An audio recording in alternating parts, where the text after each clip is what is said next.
যিনি ইসলাম কবুল করেছিলেন উনি হলেন ইয়ারে গার হযরতে সাইয়্যিদনা আবু বকর সিদ্দিক রাদিয়াল্লাহু তাআলা আনহু। আর মা বোনদের মধ্যে মেয়েদের মধ্যে যিনি প্রথমে ইসলাম কবুল করেছিলেন উনি হলেন হযরতে উম্মুল মুমিনিন মা খাদিজাতুল কুবরা রাদিয়াল্লাহু তাআলা আনহা। আর কম বয়সের ছেলেদের মধ্যে যিনি ইসলাম কবুল করেছিলেন উনি হলেন শেরে খোদা মাওলা আলী মুশকিল কুশা রাদিয়াল্লাহু তাআলা আনহু। 8 থেকে 10 বছর বয়সের মধ্যে নবীর দামানে চলে এলেন, ইসলাম কবুল করে নিলেন, নবীকে দিল থেকে ভালোবেসে নিলেন।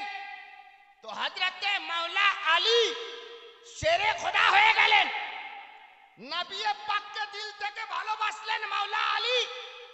তো আপনি ইতিহাস তুলে দেখুন, মক্কা মুআজ্জামার মধ্যে আল্লাহর নির্দেশ যখন মায়ার নবীকে আল্লাহ দিলেন যে আমার মাহবুব আমার পবিত্র কাবা ঘর দেব দেবীর মূর্তিতে ভরে আছে, এই দেব দেবীর মূর্তিকে ভেঙে দাও, এই নাপাকিকে বের করে দাও। আল্লাহু আকবার। আল্লাহর নবী মসজিদে হারামের মধ্যে অর্থাৎ কাবা ঘরের মধ্যে তাশরিফ নিয়ে গেলেন, হাতে একটা লাঠি নিলেন আর লাঠি নিয়ে দেব দেবীর মূর্তিগুলো ভাঙতে লাগলেন। এক এক করে 359 খানা মূর্তি আল্লাহর নবী ভেঙে দিলেন। যেটা একটা মূর্তি সব উপরে ছিল, আল্লাহর নবী লাঠিটা উঁচু করলেন, লাঠিটা ওই মূর্তি পর্যন্ত গেল না। খুব ধ্যান দিবেন, বুঝার কথা আছে। হযরতে বিশ্ব নবী আমার হারাম শরীফের মধ্যে থেকে শেরে খোদাকে ডাক দিলেন, মুশকিল কুশাকে ডাক দিলেন, মাওলা আলী তাশরিফ নিয়ে এলেন। লাব্বাইক ইয়া রাসূলুল্লাহ, লাব্বাইক ইয়া হাবিবাল্লাহ। মাওলা আলীকে বলছেন, এ মাওলা আলী শোনো, এই দেখো উপরে যে মূর্তিটা আছে এটাকে ভেঙে দাও। বলে ইয়া রাসূলুল্লাহ আপনি যখন সবটা ভাঙলেন তো এটাকেও ভেঙে দেন। তো হযরতে মাওলা আলীকে আমার নবী বলছেন, এ আলী জানো আমি তো সবটা মূর্তি ভেঙে দিলাম, কিন্তু উপরে যে মূর্তিটা আছে না এই পর্যন্ত আমার হাত পৌঁছাচ্ছে না।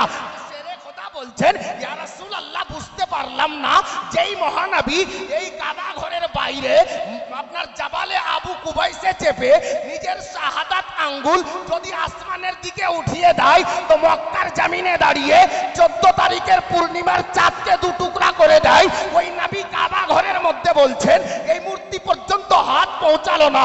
আল্লাহ আল্লাহ। হযরতে গেরামি আল্লাহর নবী বলেন, এ আলী শোনো তোমাকে যা নির্দেশ দেওয়া হচ্ছে সেটা করো। হযরতে মাওলা আলী বলছেন, ইয়া রাসূলুল্লাহ ইয়া হাবিবাল্লাহ, নবী গো আমি মূর্তি পর্যন্ত আমার তো হাত পৌঁছাবে না, তাহলে এখন কি করা যায়? নবী পাক বললেন, আলী তুমি একটা কাজ করো, আমি বসে যাচ্ছি তুমি আমার ঘাড়ে চেপে যাও। কে বললেন? দয়ার নবী বললেন, আলী আমি বসে যাচ্ছি তুমি আমার ঘাড়ে চেপে যাও। হযরতে শেরে খোদা মুশকিল কুশা বলছেন, ইয়া রাসূলুল্লাহ এটা কোনোদিন হতে পারে না, আমি আলী একজন নগণ্য ব্যক্তি, আপনি দয়ার নবী মায়ার নবীর ঘাড়ে চাপবো, বরঞ্চ এটা করুন ইয়া রাসূলুল্লাহ আমি আলী বসে যাচ্ছি আপনি মায়ার নবী আমার ঘাড়ে চেপে যান। আল্লাহর নবী বললেন, আলী কথা তো ঠিক, কিন্তু আলী তুমি কি পারবে নবুয়তের ভার নিজের ঘাড়ে নিতে? হযরতে মাওলা আলী চুপ।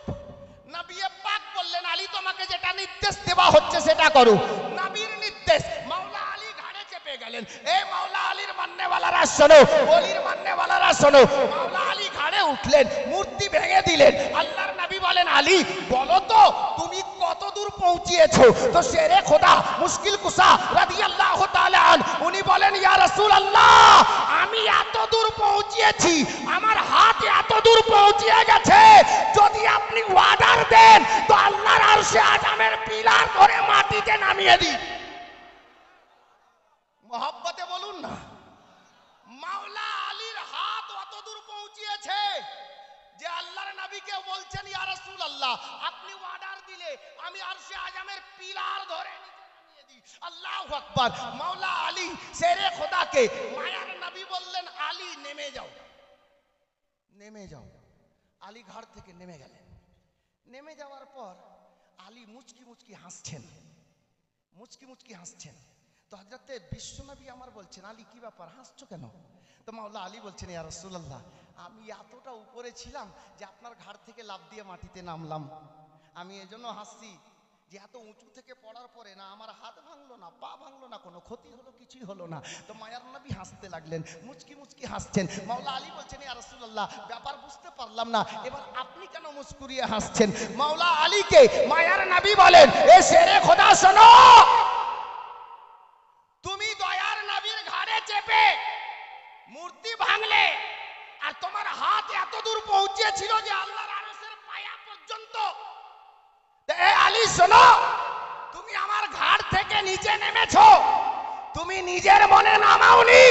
আরে তোমাকে ঘাড়ে চাপিয়েছে নবীদের সর্দার, আর নবীদের সর্দারের ঘাড় থেকে নিচে নামিয়েছে ফেরেশতাদের সর্দার হযরতে জিবরিল আমিন। হে মাওলা আলী, তুমি এমনি নামনি, তোমার কোনো ক্ষতি এই জন্য হয়নি যে ফেরেশতাদের সর্দার জিবরিল তোমাকে নিচে নামিয়েছে।